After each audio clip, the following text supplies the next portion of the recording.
What's up, everybody? Welcome back to the channel. I did record this intro on top of the Pine Mountain and I thought it would be an awesome view, but the wind was just crazy, so I couldn't use that, so that's why I'm in my car. I want to thank you guys just for taking the time out of your day to watch my video. And if you do like my content, don't forget to let me know. Leave a like, drop a comment, just let me know what you think. It does help out the channel and it does help me grow. And it also puts me on a more personal level with you guys. I enjoy all the feedback and I enjoy having conversations with you guys, which is also why, even though I'm a small channel and it may not work well for a small channel, I don't care. I'm gonna go ahead and start doing comment of the day. The way that works is when I upload a new video, I'm gonna go back to the previous video, pick a comment, and then I'm gonna highlight it here in this video as comment of the day, if that makes sense. I hope that makes sense. We're actually gonna start that off today with the very first comment of the day. And that is gonna go to Mr. Sean Holt. Now Sean is a local, he is an OG subscriber. I don't know him personally, but none of that is why I chose this comment. I actually chose this comment because usually fishermen blur the backgrounds of their pictures so you don't know where they're at. They don't tell you what they caught the fish on because they think that you're gonna somehow magically swoop in and take all the fish. I don't know how that works, but this comment is actually what fishing is all about to me. He's given a tip to try to help people catch more fish. He told us where to go and what they were eating. And you know, I just thought that was awesome. So Sean, thank you so much for your support. Okay, so back to today. We're actually gonna start pond hopping. We're gonna go over Pine Mountain and start at those ponds, and we're gonna try to find some fish. I've been searching for a little over a week now and I can't find any. I can't catch nothing, but we're not gonna give up because that's not how we roll. We're gonna start at the ponds over the mountain, and you know, if we smack them there, we're gonna stay there all day. But if we don't, we're gonna go somewhere else. That's just how it's gonna go. Just gonna roll with the punches. So you guys stay tuned. I hope you enjoy. Hopefully we can snatch a couple and give them a good bass whooping. So let's get it. Okay, so I'm gonna waste no time. I just now got to the ponds. I'm gonna start up here where I usually have luck. I know down here where I just now was standing, normally I don't really do too well there. See what they think about the chatter.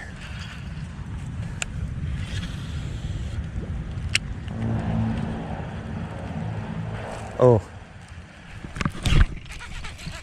Oh, you freaking kidding me. He hammered it. He absolutely hammered it.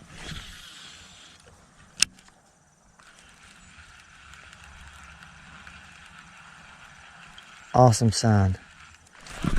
Oh, he hammered it again. I hope you guys can see that. I'm gonna get him if he hits it again.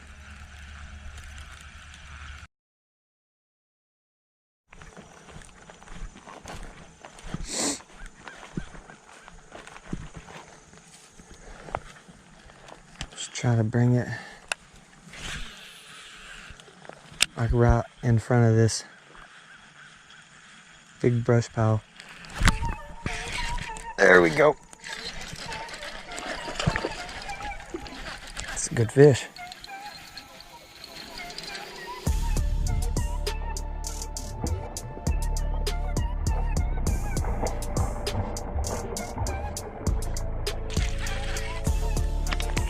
Get in here, bud.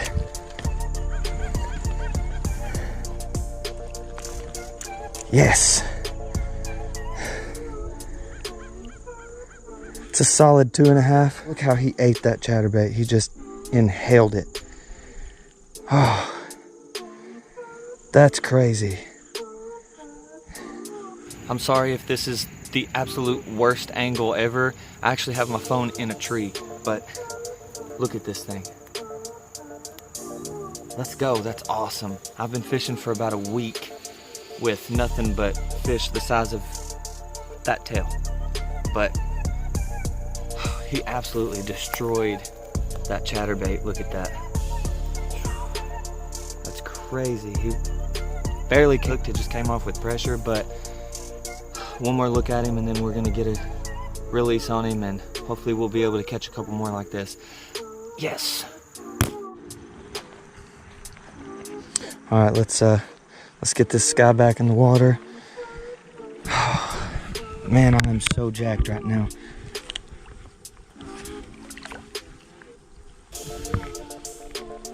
Oh, he's biting. He's ready to go. See you, dude. There he goes. Yes. Oh, I'm so pumped right now. I knew if I pulled it in front of that brush pile, one would be waiting. Because especially right now, that fall pattern, they're eating all the bait fish and they're just kind of laying down in brush piles and in grass, and they're just waiting for those bait fish to come by so they can just hammer them. Oh, it felt so good. I'm ready to get another one. Real quick update for you guys. It is obviously the next morning. Yesterday after I caught that bass, I lost my last natural color chatterbait. It's kind of like sticking up out of the water on a tree, taunting me, but I can't get to it. I did fish for a few more hours with no luck, and then I made a decision to go to Carr Creek Lake. It's the biggest lake that we have locally, and the main forage is shad. So I went there hoping to get on a good fall pattern, but unfortunately those bass haven't moved up shallow yet. And the water was in terrible shape. It looked gray. It looked like sewer water. I don't know what's going on with that, but we didn't even see any bass, let alone catch anything. But that doesn't matter. We're back over the mountain this morning. We got an early start. It's 9:30 right now. It did rain like all night last night, and it's still kind of raining right now. So I don't know what that done to the bite. It might help us out. It might hurt. I don't know. But because of the conditions, we're probably going to start off with some top water. And yeah, pretty much we're just going to throw everything at them today and hope we can get a couple. So, you know, I'm jacked. I'm ready. You're ready. I got my Frappuccino. Let's go whoop some bass. Also, we're going to have to start down on this side where the drains are because there is a car over there and I don't want to intrude. So hopefully they're biting down here. I don't know. It's kind of unfortunate that there's somebody back there because that's the best side in my opinion.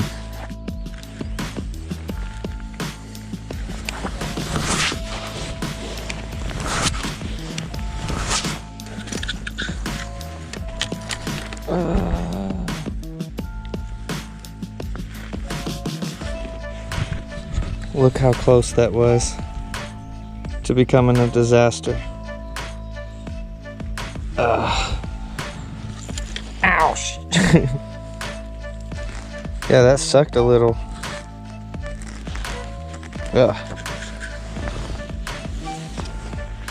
Berkley Chopo hooks are pretty sticky. So I feel like a complete idiot.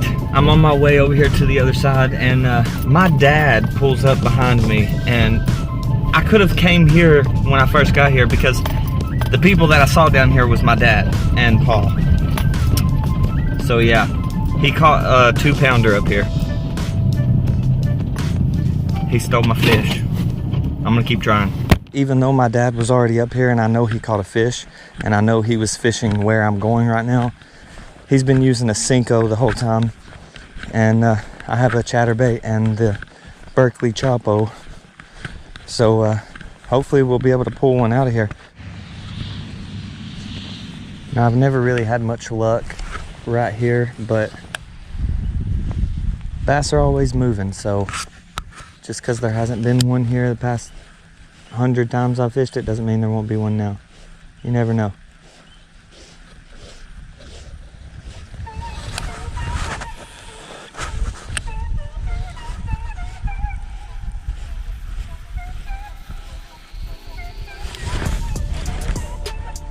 That's a big fish. That's a really big fish. It's a really big fish. Get up here.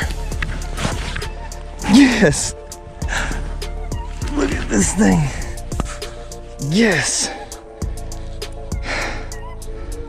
Oh my God. He just hammered this chatterbait. Just like I said, just because I've fished here 100 times in this exact spot and I've never, not once even got a bite right here. I've caught them on that laydown and I've caught them on that laydown, but I have never caught one off of this laydown. And then I just crank a freaking 4-pounder. Look at this thing. All right, so he wasn't coming off. He is hooked. All right, so I'm gonna go get my scale, and we're gonna see how much this bad girl weighs, and then I'm gonna let her go. Yes. Okay, so we got it zeroed out right here. Put her on here. See, what's it say?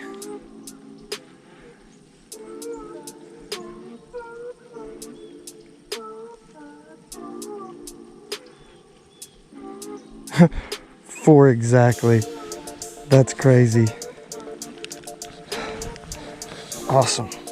I'm gonna get a couple pictures, and then I'm gonna get her back in the water. 4 pounds. She's ready to go. Let's get her back in the water. Oh, thank you so much, girl. It's a gorgeous fish. Oh, she's biting. See you, girl. Yes. Yes, yes, yes. You know, the crazy thing about this is I'm pretty sure, if I'm not mistaken, right before I left the other side, when my dad pulled in, I told him I would be right back. I'm gonna come over here and catch a 4-pounder.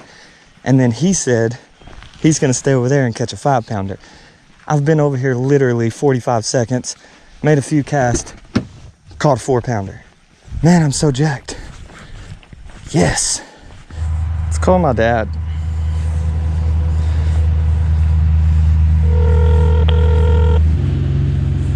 Yeah. Hey. Yeah. So you remember, like, right before you left, or right before I come over here, I said I'll be right back, I'm gonna go catch a what? What'd I say, a 4-pounder? Yeah. Yeah, I just caught a 4-pounder.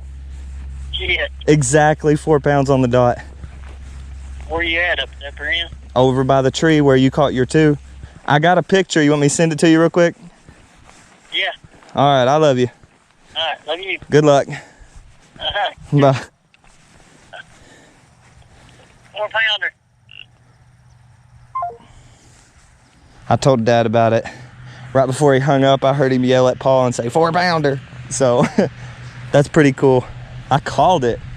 But yeah, like I said, just because you've never caught something in a certain place doesn't mean you should stop fishing it, because bass are always moving.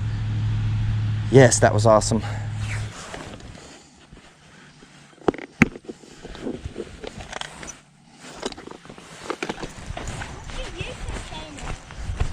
It's called bass whooping.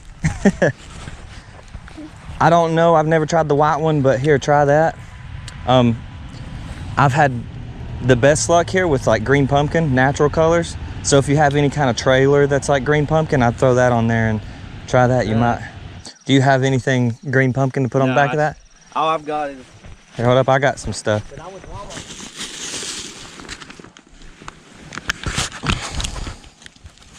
You fished an eliminator yet? For a chatterbait, you just cut the head off. And let me see it and I'll show you how to. These chatterbaits are perfect size if you cut the head off and then just come in at the bottom of this little thing right there at the bottom. You just reel it in like a regular chatterbait? Yep. Whoa. Give it back to you whenever you come back up. No, you're fine, man. Keep it. Yeah. That's no problem. All right, so really quick update. After I caught that fish, I met these 2 really nice people, Tristan and Aiden. We just talked about fishing for a while, and I gave him a chatterbait because that's what I've been doing good with here. And if you're watching, it was awesome meeting you 2. And just like I said, anytime you want to come fishing, just leave a comment in my video and let me know. And if I'm free, I would love to come fish with you guys. It would be awesome. I drove over to this other side, and I'm going to check on my dad and Paul and see if they've caught any. And then I'll probably throw a spinnerbait or something for a minute, and then after that I might move to a different lake. I don't know. So you guys stay tuned, and we'll see what we can do. So I'm walking down here, and I'm trying to be quiet so they don't hear me. I bet you $10 when I ask Paul what he's using, he says green worm.